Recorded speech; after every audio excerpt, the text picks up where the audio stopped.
Before the advent of modern orthopedic care, traditional bone setters were relied upon to remedy fracture or dislocation in most cities in northern Nigeria.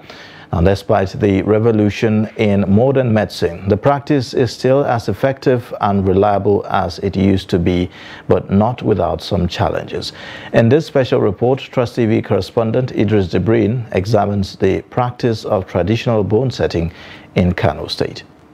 The practice of joint manipulation and treating fractures date back to ancient times and has roots in most countries. These early bone setters would treat fractures with wooden splints wrapped in bandages or made a cast around the injury out of a plaster-like mixture. Over the years, this practice has proven to be effective and reliable in the treatment of bone-related injuries.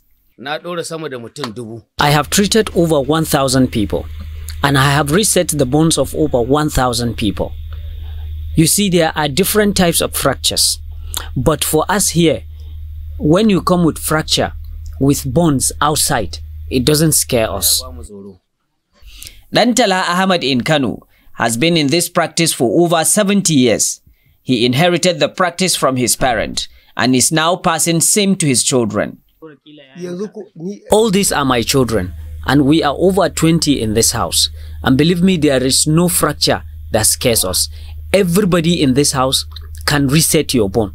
And whenever you bring it here, we will do our best to make sure that your leg or your hand or whatever, any part of your body that got dislocation, we reset it.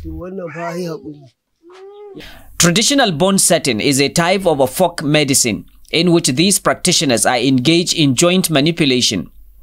Before the advent of modern medicine, these bone setters were the main providers of this type of treatment. They practice without any formal training in accepted modern medicine procedures.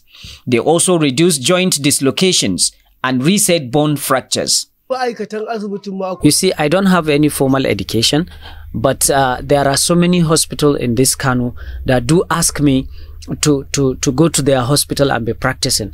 But I refuse. I told them my father asked me to practice at home, because if I go to the hospital, somebody that's supposed to give me 5,000 naira, the hospital authorities will ask that person to pay 100,000.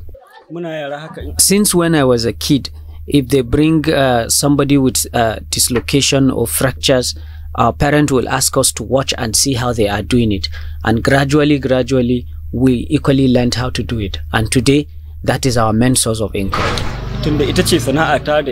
Although the practice of traditional bone setting still exists among communities in northern Nigeria, but these people say the lack of attention by government authorities is threatening their age-long tradition, which would have otherwise reduced pressure on the overcrowded modern healthcare institutions. You see, I do admit people here.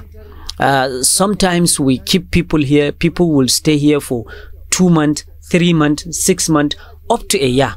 When they recover, they will go home. But the problem is that we don't have enough facilities to be admitting people here. As old as this practice, to date, people still troop into traditional bone setters for treatment and often regard it as the most reliable and less cost-effective compared to the modern orthopedic care.